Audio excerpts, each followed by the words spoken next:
جب طرز ہنر مانگے ہے تابش فکر تو جبریل کا پر مانگے۔ ہمارا کوئی حق نہیں ہے، ہماری کوئی حیثیت نہیں ہے، ہماری کوئی بنیاد نہیں ہے کہ ہم صحابہ کے درمیان تقابل نہیں فرمایا۔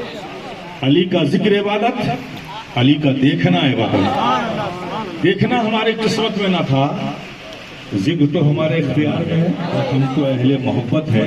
آگے آگے جا رہا ہے، دیکھیے مست خرام پیچھے پیچھے نقش پا کو چومتا جاتا۔ کسی کی توہین نہیں کرتے، کسی سے تقابل نہیں کرتے، اس لیے محبت کرنے والے حقیقت میں ہم ہی ہیں۔ اس لیے ہم ہیں شیعان علی، ہم ہیں شیعان اہل بیت۔ وہ تو راضی ہے، کسی محبت میں نعرے لگاؤ، کسی کے تقابل میں نعرے مت لگاؤ۔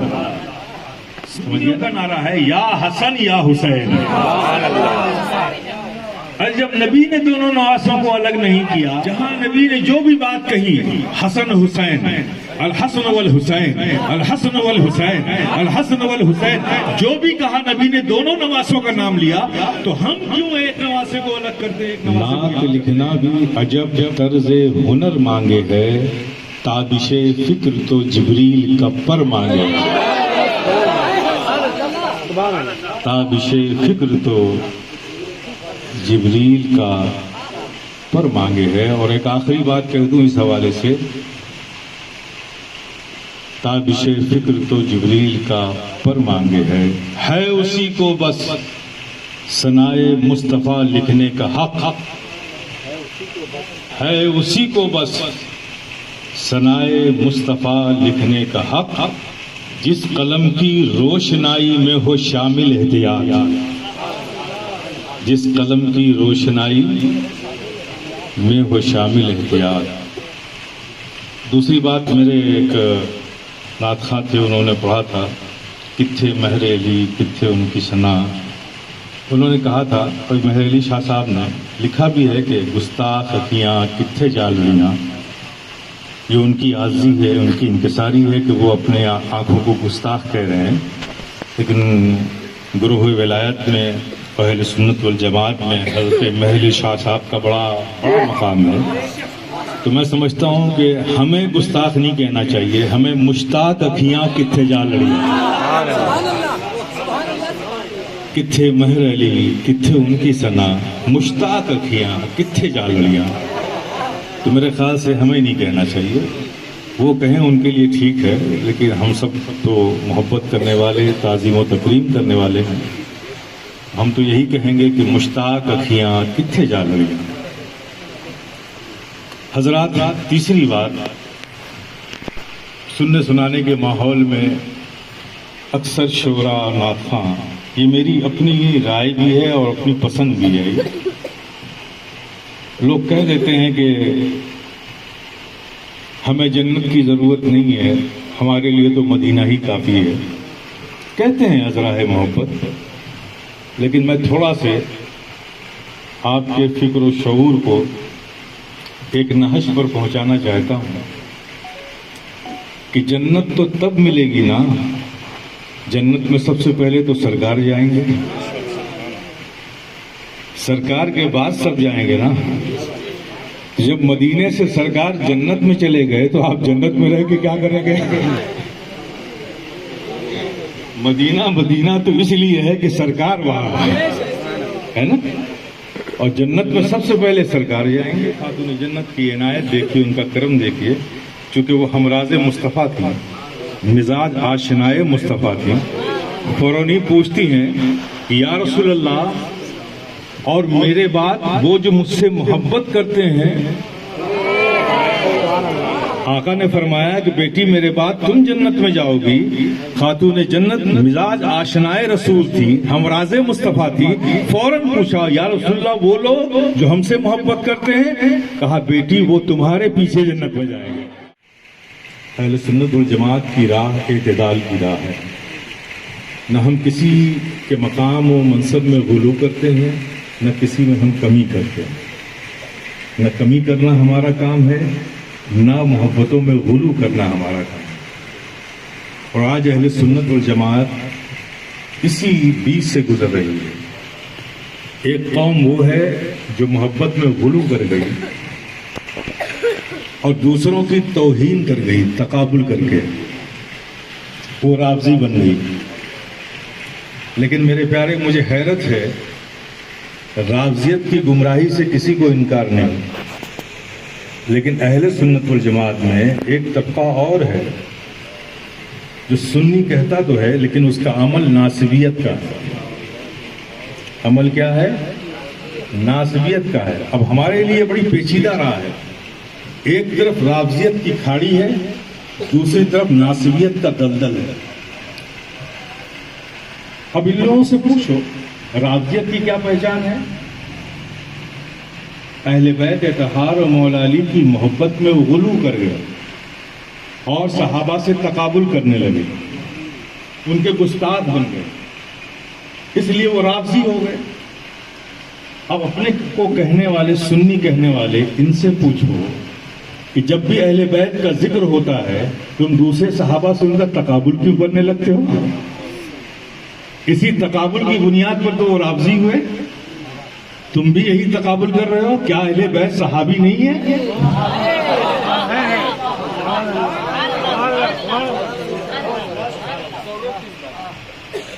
میرے عزیزو، سارے صحابہ، ہمارے آقا نے فرمایا ہے، ستاروں کی مانند ہے، جس کی چاہو پیروی کرو ہدایت ملے۔ تو سارے صحابہ ہمارے لیے باعث تعظیم ہے، باعث تکریم ہے۔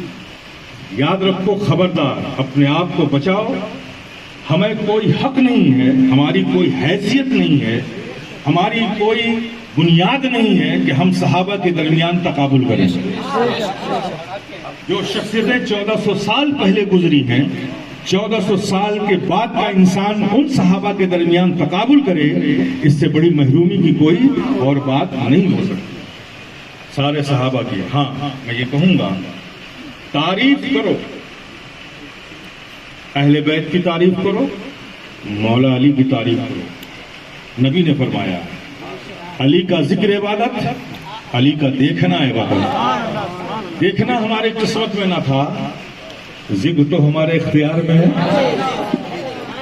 لیکن ذکر کرنے میں ایک بات کا خیال رکھو، تعریف وہی قابل قبول ہوتی ہے جس سے کسی کی تنقیض نہ ہو۔ اگر تعریف کسی کی تنقیض کے لیے کرو گے تو وہ تعریف نہیں، تنقیض ہے۔ تو تعریف میں تقابل نہیں ہونا چاہیے، اپنی محبتوں کا اظہار ہونا چاہیے۔ ان فتنوں سے اپنے آپ کو بچاؤ۔ خانواد اہل بیت اطہار، مولا علی خاتون جنت، ان کی بارگاہوں میں اپنا نذرانے محبت پیش کرو، لیکن تصور میں یہ رکھو کہ ہم ان کی بارگاہ میں پیش کر رہے ہیں، وہ قبول فرما لیں، نہ کہ کسی کے سوال کے جواب میں کرو۔ وہ پھر محبت میں تعریف نہیں ہوگی، وہ سوال کا جواب بنے گا۔ تو ایسے فتنوں سے اپنے آپ کو بچانا ہے، نہ ادھر جانا ہے نہ ادھر جانا ہے، بس ہم تو اہل محبت ہیں۔ آگے آگے جا رہا ہے، دیکھیے مست خرام پیچھے پیچھے نقش پا کو چومتا جاتا ہوگا۔ ہماری تو یہی تاریخ رہی ہے نا۔ تو ان باتوں کا ہمیں خیال رکھنا چاہیے، بلا تکلف، پوری ذمہ داری سے کہتا ہوں، اہل بیت اطہار مولا علی کی تعریف کیجیے، تعریف کیجیے، تعریف کرنے میں کوئی بات نہیں، لیکن تعریف میں ایسے لفظوں کا انتخاب قطعی مت کیجیے گا جس سے کسی کی تنقید ہو، کسی کی توہین ہو، کسی سے آپ تقابل نہیں کریں گے۔ تقابل کرنے کی حیثیت ہماری نہیں ہے۔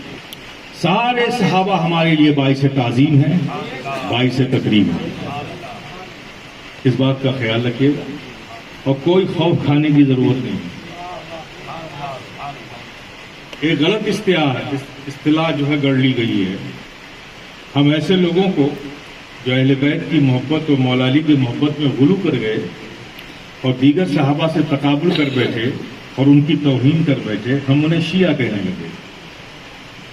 یہ سب سے بڑی بیوقوفی کی ہے۔ شیعہ کہتے ہیں محبت کرنے والے کو، محبت کرنے والا گمراہ ہوتا ہے کیا؟ وہ شیعہ نہیں، وہ رافضی ہے۔ ہم ہیں شیعہ علی، ہم ہیں شیعہ اہل بیت، ہم اہل بیت سے محبت کرنے والے، اور حق ہے محبت کرنے کا ہمیں، اور ہم ہی حق والی محبت کرتے ہیں، اس لیے کہ ہم اس محبت سے کسی کی تنقید نہیں کرتے، کسی کی توہین نہیں کرتے، کسی سے تقابل نہیں کرتے، اس لیے محبت کرنے والے حقیقت میں ہم ہی ہیں، اس لیے ہم ہیں شیعان علی، ہم ہیں شیعان اہل بیت، وہ تو رافضی ہیں۔ نعرہ تکبیر، نعرہ رسالت، نعرہ تحقیق، نعرہ حیدری۔ لیکن ماحول ہے، میں بھی دیکھتا ہوں، سنتا ہوں کہ جیسے ہی مولا علی کا ذکر آیا، ہم میں ہی سے کچھ لوگوں کے چہرے کے زاویے بگڑنے لگتے ہیں۔ ارے مت بگاڑو اپنے چہرے کے زاویے کو۔ صحابہ کے درمیان تقابل کرنا کسی کی کوئی حیثیت نہیں ہے، یہ سب اللہ کے پیارے حبیب ہمارے آقا و مولا کے صحابی ہیں۔ ذرا سے بھی کسی کی تنقید کی، یہ تنقید دراصل صحابہ کی نہیں ہوگی، جس کے صحابی ہیں اس کی ہوگی۔ ہمیں ہمیشہ ادب اور احترام کو رکھنا ہے ہر صحابہ کی بارگاہ میں، اس بات کو آپ بڑا خیال رکھا کریں، ہے نا۔ تو محبت میں، فرق محبت میں نعرے لگا دینا، جوش پہ آ جانا آپ کا حق ہے، آپ کیجیے، لیکن فکر و ذہن میں بھی کوئی اور خیال مت رکھیے گا، ورنہ یہ عبادت آپ کے لیے زحمت بن جائے گی۔ عبادت کرنا ہو تو صرف محبت میں نعرے لگاؤ، کسی کے تقابل میں نعرے مت لگاؤ، سمجھ گیا نا۔ اور دوسری بات میں یہ کہتا ہوں کہ ہمارے ہاں ابھی تو خیر ماشاءاللہ چینج ہو رہا ہے، پوری دنیا میں بات گئی ہے، میں آپ سے بھی کہتا ہوں کہ ہمارے یہاں یا حسین کا نعرہ لگایا جاتا ہے۔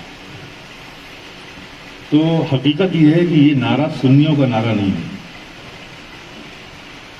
صرف یا حسین یہ سنیوں کا نعرہ نہیں ہے، یہ رافضیوں کا نعرہ ہے، اس لیے کہ یہ رافضی حضرت امام حسن کو نہیں مانتے، اس لیے وہ حسین کہتے ہیں، حسن نہیں کہتے۔